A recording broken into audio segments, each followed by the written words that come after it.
ஏன் எனக்கு இப்படி எல்லாம் நடக்குது? நான் நான் ஏன் அப்படி ஒரு தப்பு செய்ய போனேன்? என்னாலேயே என்னை மன்னிக்க முடியாது. தப்பு பண்ணக்கூடாதுன்னு நினைச்சிட்டு இருந்தேன்னா ஏன் இப்படி தப்பா நடந்துக்கிறேன்? நான் பண்ண தப்பால என் குடும்பமே தலை குனிஞ்சு நிக்கிற மாதிரி ஆயிடுச்சே. நீயே சொல்லு கண்ணா, என் குடும்பத்தை நான் எப்படி காப்பாத்த போறேன்? சொல்லு கண்ணா.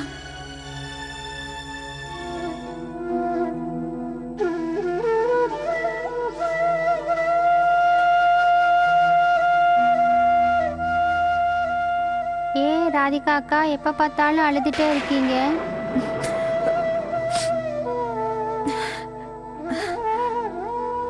நான் அழலையே. நீங்க பொய் சொல்றீங்க அக்கா. உங்களுக்கு கல்யாணம் ஆயிடுச்சு.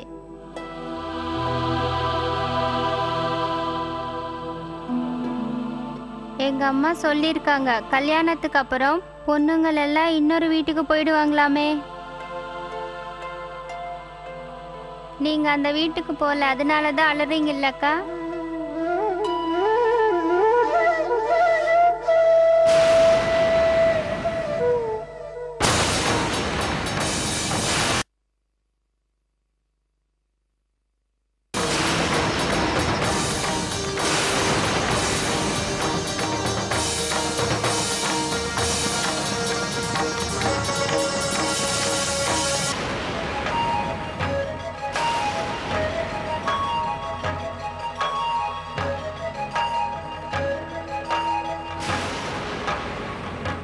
ஆமா நந்து, நீ சொன்னது ஒரு வகையில சரிதான். இன்னைக்கு கோவில்ல நீ ஏமா அந்த மாதிரி நடந்துகிட்ட? உனக்கு சுய நினைவு இல்லையா? யாருமே சன்னதிக்குள்ள போகக்கூடாதுன்னு உனக்கு தெரியாதா?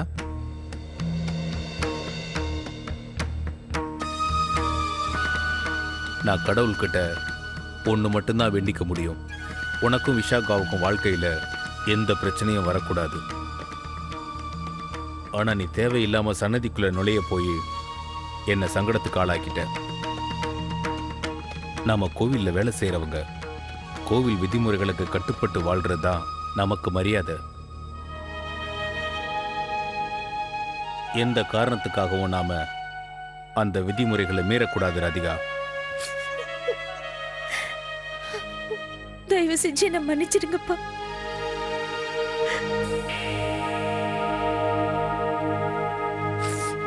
நான் தெரியாம தப்பு பண்ணிட்டேன். இதுக்கு பிராயச்சித்தமா நீங்க என்ன செய்ய சொன்னாலும் நான் செய்யறேன்ப்பா. போதும் உன் நாடகம் எல்லாம். ஒரு தடவை சொன்னா உனக்கு எதுவும் ஞாபகம் இருக்காதா? கோயில்ல இருந்து அவனை வெளியில அனுப்பணும்னு நினைக்கிற. எங்களை எல்லாம் சாப்பாட்டுக்கு இல்லாம தெரு தெருவா அலைய வைக்கணும், அதுதானே உன்னோட எண்ணம்? போதும், நிறுத்துங்கம்மா. ராதிகா தான் பண்ணது தப்புதாங்கிறத உணர்ந்துட்டாமா. ஏற்கனவே தப்பு பண்ணிட்டேமேனு தாழ்மை உணர்ச்சியில இருக்கா அவளை எத்தனை பேர் தான் திட்டுவீங்க? அவ பெரிய கைகாரி. முதல்ல பாவம் பண்ணுவா, அப்புறம் சாமி கிட்ட வந்து உக்காந்து அழுது மன்னிப்பும் கேட்டுருவா. ஓயாம வந்து உக்காந்து அழுவறதுக்கு என்ன கேடு வந்தது இவளுக்கு? கல்யாணத்துக்கு அப்புறமும் இந்த வீட்லயே இருக்கிறது நினைச்சு அக்கா அழுதிட்டு இருக்காங்க.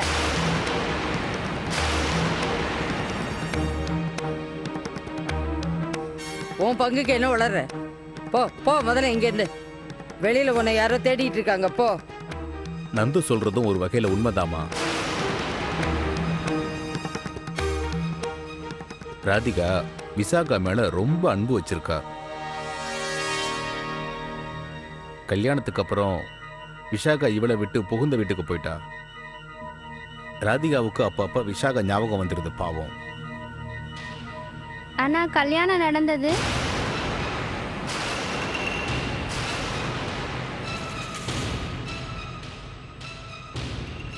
நீ போ, முதல்ல இங்க இருந்து போ. உங்க அக்காவுக்கு தேவையில்லாம கஷ்டம் கொடுக்காதடா, போ. இல்ல, நான் போக மாட்டேன். நான் எப்பவுமே ராதிகா அக்கா கூட தான் இருப்பேன். நீ வீட்டுக்கு போ நந்து. எனக்கு இங்க நிறைய வேலை இருக்கு.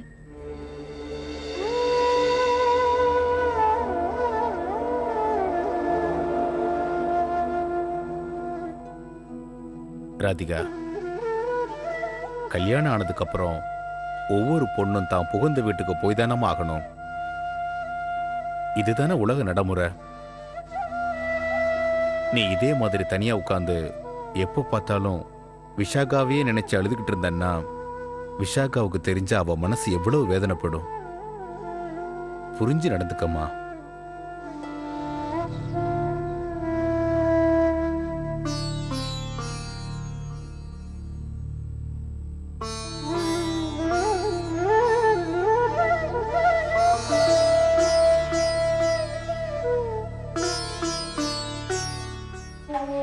நந்துவுக்கு புரிய வைக்க வேண்டியது உன்னோட பொறுப்பு. இதுக்கு மேலே நந்து ஏதாவது பேசினா அப்புறம் நான் உனக்கு என்ன பண்ணுவேன்னு உனக்கே தெரியும். இல்ல பாட்டிமா, அப்படியெல்லாம் எதுவும் நடக்காது. நந்துக்கிட்ட நான் பேசுறேன்.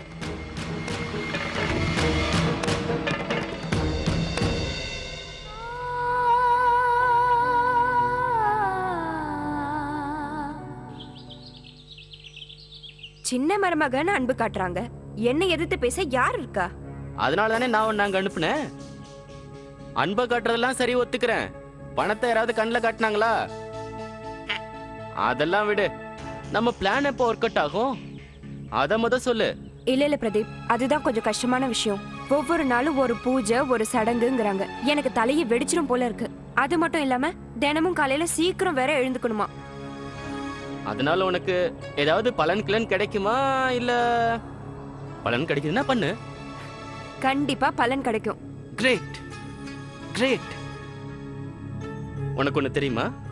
நான் இப்பதான் சஞ்சய் தத் ஆபீஸ் வரைக்கும் போயிட்டு வரேன். பன்சாலிகா? எக்ஸாக்ட்லி. நான் அவர்கிட்ட சொல்லிட்டு தான் வந்திருக்கேன். எங்க பிருந்தாவனத்துல ஒரு அழகி நடிக்க தயாரா இருக்கா. அவ ஐஸ்வர்யா ராயை விட அழகா இருப்பான்னு சொல்லிட்டு வந்திருக்கேன். ஆனா உன்னை பெரிய ஆர்டிஸ்ட் ஆக்குற வரைக்கும் நிச்சயமா நான் ஓய மாட்டேன். கட்சினா விட பெரிய ஆள் ஆக்குவேன்.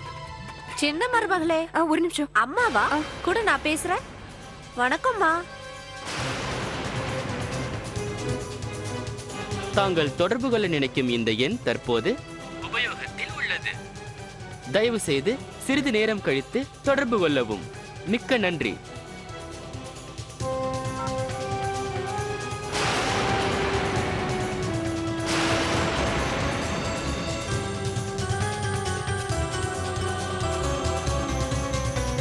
போன்ல ஏதோ ப்ராப்ளம்னு நினைக்கிறேன்.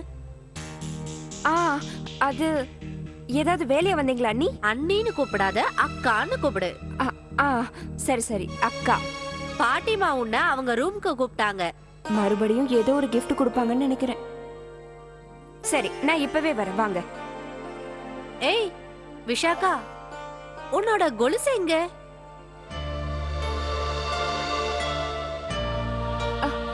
அது நான் மறந்துட்டேன். இங்கதானே இருந்தது. எங்க அது? உனக்கு ரொம்ப ஞாபகம் வருது. ஃபர்ஸ்ட் நைட் முடிஞ்சது, கொலுசு போடாம ரூமை விட்டு வெளில வருவாங்களா என்ன? இரு நான் போட்டு விடுறேன். வேண்டாம். என்னதான் இருந்தாலும் உறவுல உன்னை விட நான் பெரியவல்ல.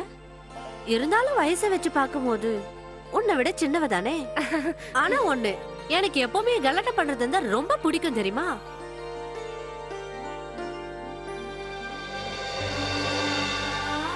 அட என்ன இது? நீ என்ன பாதி காலுக்கு மட்டும் போட்டு இருக்க?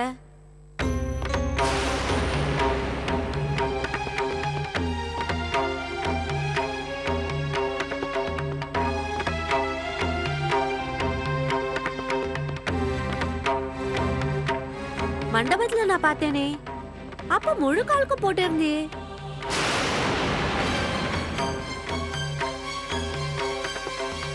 அதுக்குள்ள அழிஞ்சிடுச்சா என்ன?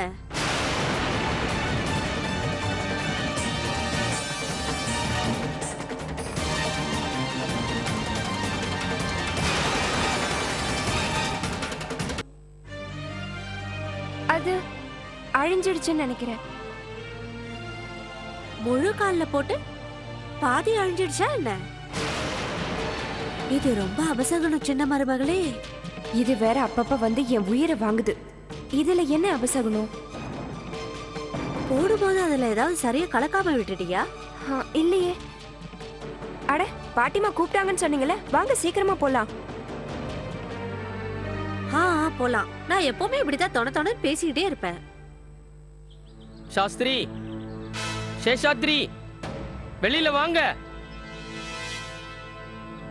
வாங்க. வணக்கம். என்ன சாஸ்திரி, கோயிலை சுத்தம் பண்ணிட்டா மட்டும் சரியாயிடுமா என்ன? பாவெல்லாம் போயிடுமா? தெரியாம தான் கேக்குறேன். அந்த ராதிகா என்ன துணிச்சலோட கோயிலுக்குள்ள வந்தா?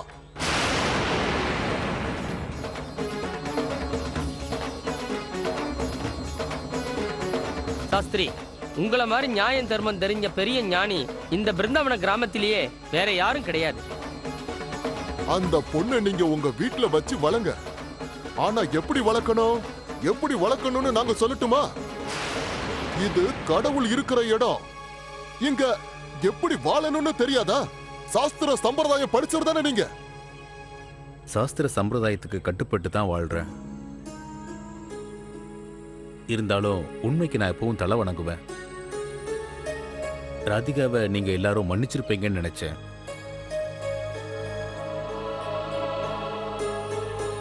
அவ சகோதரி அவளை விட்டு பிரிஞ்சிட்டாங்கிற வருத்தத்துல கட்டுப்பாட்டை மீறி அவ நடந்துட்டா. தயவு செஞ்சு எல்லாரும் அவளை மன்னிச்சிருங்க. நல்ல வேளை நாங்க அவ கோயிலுக்குள்ள போறதுக்குள்ள தடுத்து நிறுத்திட்டோம். போனா போகுதுன்னு அவளை நாங்க விடுறோம்.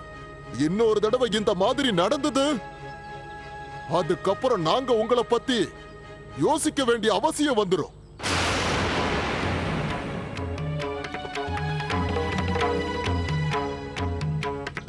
வாங்க போலாம்.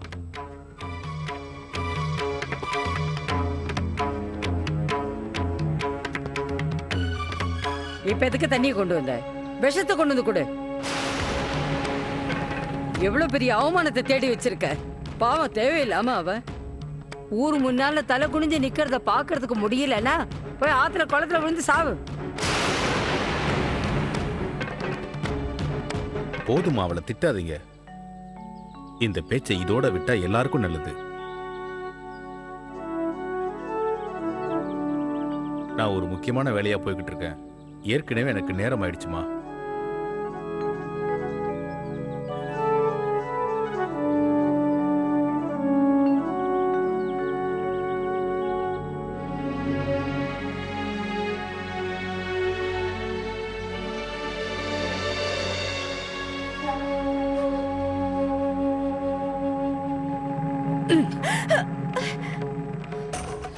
என்னம்மா இது?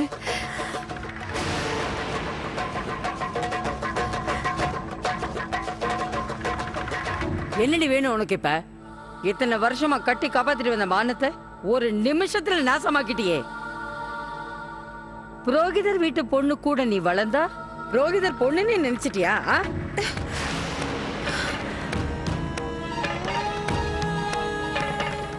அந்த வீட்டோட சின்ன மருமகளாவே மாறிட்டியா?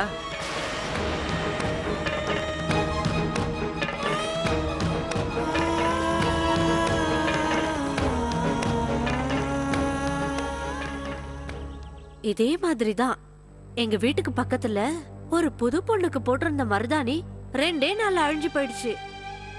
மறுபடியும் ஆரம்பிச்சிட்டா. அவ கூட ஏதோ கலக்க மறந்துட்டான்னு நினைக்கிறேன். எதை கலக்க மறந்திருப்பா அவ? நீங்க எதுக்கு அதை பத்தி கவலைப்படுறீங்க?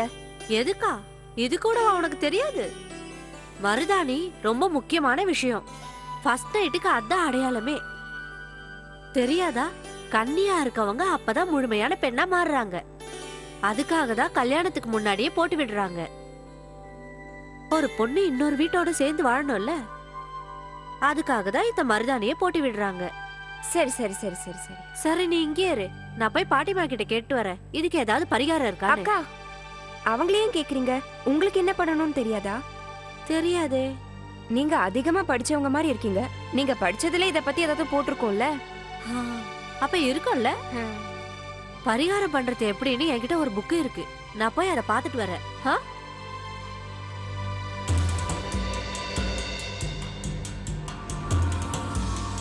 பதில் சொல்லாம நீனா எப்படி? வாயை திறந்து பதில் சொல்லு. கோயில் கட்டுப்பாட்டை ஏன் மீறின? அதான் தெரியாம செஞ்சுட்டாளேம்மா. நீ கொஞ்சம் சும்மா இருக்கியா? நீயும் உன் புருஷனும் இடம் கொடுத்துதான் இவ இன்னைக்கு இவ்வளவு தூரம் போயிருக்கா. தெருவுல போனவளை கொண்டு வந்து வீட்டுக்குள்ள வச்சு வீட்டுக்குள்ள இருக்கிற புனிதத்தை தெருவுக்கு கொண்டு போயிட்டீங்க.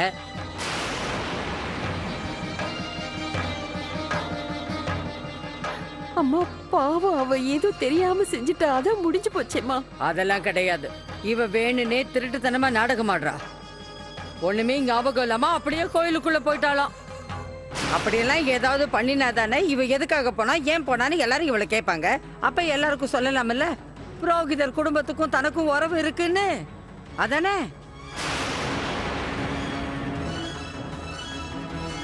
அந்த கல்யாணத்தை பத்தி நீ இன்னும் மறக்கல இல்ல? இன்னும் அந்த தேவா ஞாபகமாவே இருக்காளே. எப்போ அவனை மறந்துன்னு சொன்னேன்ல. எப்படி நிக்கிறா பாரு, பாரு. அப்பாவி மாதிரி நிக்கிறா. ஆனா மனசுக்குள்ள அத்தனையும் விஷம்.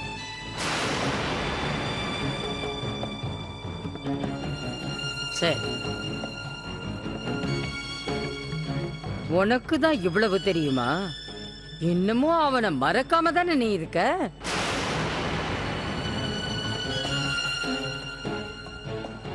சரி, உன் மனசுக்குள்ள இருக்கிறவன எப்படி வெளியில புடிச்சு தள்ளணும்னு எனக்கு நல்லாவே தெரியும். இத பார், இன்னைக்கு ராத்திரி பூரா நீ கொல்லையில இருக்கிற கிணத்துல இருந்து தண்ணி எடுத்து விடியற வரைக்கும் குளிச்சுக்கிட்டே இரு.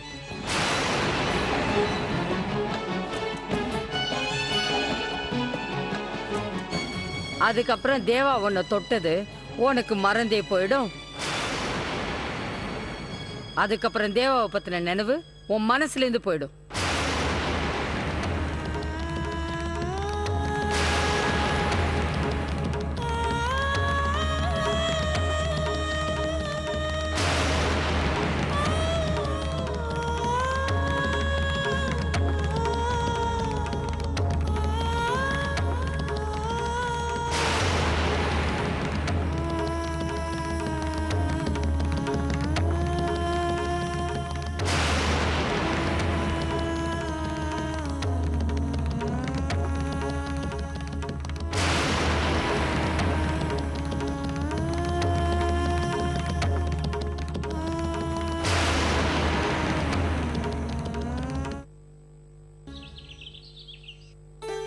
தேவா தேவா, அங்கேயே நில்லுங்க.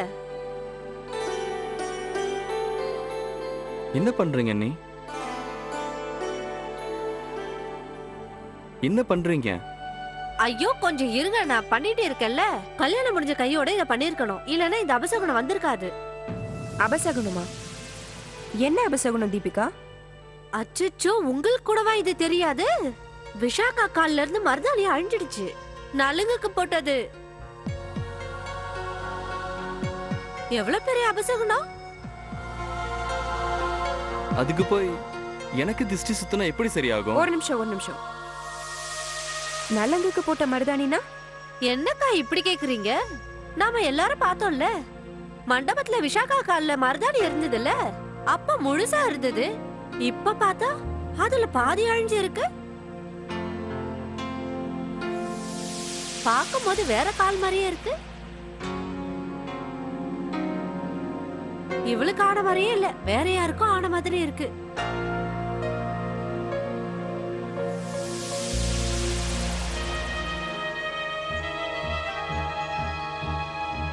அதுக்கு பரிகாரம் பண்ணணும்ல.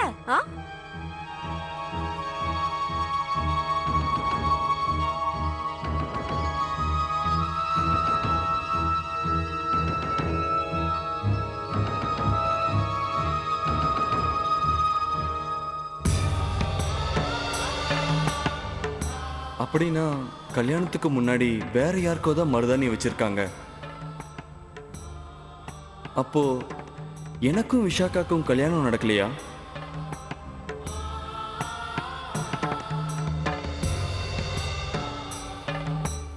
சின்ன மருமகளே, உட்காரு. நாளைக்கு பூஜைக்கு இந்த புடவையை கட்டிக்கும். நாளைக்கு என்ன விசேஷம் பாட்டிமா? உனக்கு தெரியாது, நாளைக்கு உனக்கு பெரிய வேலை நாங்க பாக்கி வச்சிருக்கோம். அப்படியா?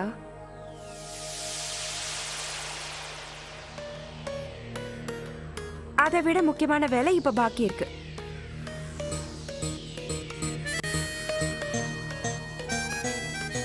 ஆமா சின்ன மருமகளே, பேசி பேசியே உனக்கு வாங்கி வச்சிருந்த கிஃப்ட கொடுக்க மறந்துட்டேன். இப்ப கொண்டு வந்துட்டேன். இத பாரு, கொலுசு.